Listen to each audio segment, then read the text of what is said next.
Greetings everybody, John Tar here, and this is my Bonfire to Bonfire walkthrough for Dark Souls 3. If you're not familiar from my walkthrough for Dark Souls 2, this is a minimalist walkthrough for Dark Souls, meaning that I'm not going to show you where any of the items are, I'm not going to show you how to beat any of the bosses, I'm just going to show you exactly how to get from point A to point B, meaning the next bonfire.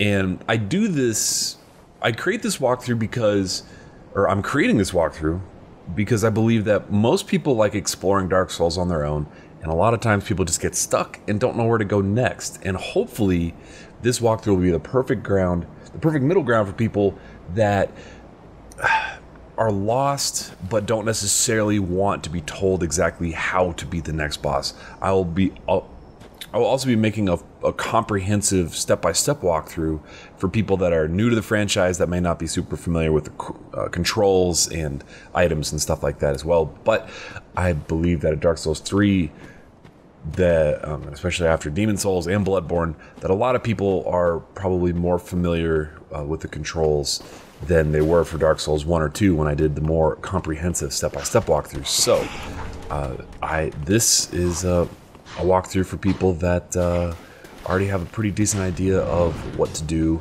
in Dark Souls. So, to the first bonfire. Up here around the corner, see that building way off in the distance is actually going to end up being our kind of home base for the rest of the game. This is the first bonfire here. You rest at it, you learn a little gesture, the rest gesture, so appropriate. And oh, someone wants to add me as a friend, fantastic. And then the first boss is actually going to be up here. So one word of note for those of you that have played all the Dark Souls games before, there's a lot more bosses in this game that are not behind a fog door. A lot of times you'll just walk into a room and then, oh my god, all of a sudden you're in a boss fight. Okay, so as soon as you remove the sword, that's going to start the first boss fight. I'll see you after the boss fight.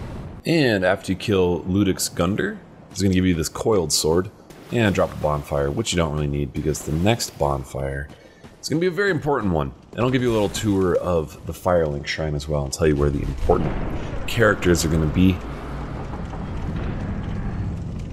And maybe a couple things you should know about the rest of the game as you're getting into it. So again, this is your home base. You're going to be teleporting back here a lot throughout the game.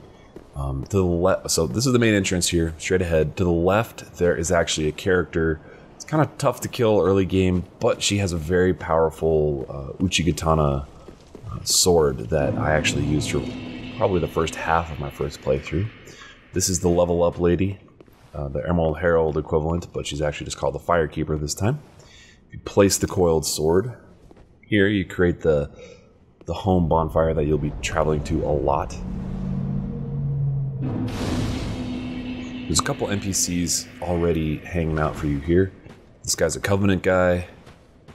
This guy up here is also... he's not there. Well, there will be a guy here eventually that is part of a Covenant as well. This old hag up here is a merchant, and anytime you find items that are called ashes, like a person's name followed by the word ashes, then you can give them to her, and she will sell you new items. Right now, she has a very limited selection. I would recommend picking up a couple Homeward Bones. They're pretty helpful to have.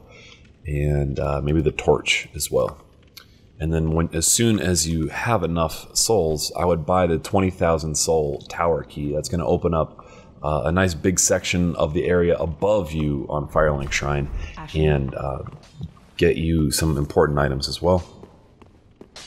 And finally, Andre is back, the Blacksmith, and from the very beginning of the game, he can reinforce weapons up to, well, whatever items you have, or I'm sorry, whatever you need, the Titanite shards or chunks or Twinkling Titanite or whatever to upgrade a weapon. And he can also infuse weapons with some attribute, or with a couple different things as well. With the raw, I chose the fire gem as my starting item, so I'm going to do that. And Get a nice little damage boost early on. There will be more NPCs that you can find throughout the game that will end up being in like down here or over here and down some of the other halls to the left and right, but I'll let you figure that one out on your own. Anyway, so on to part 2.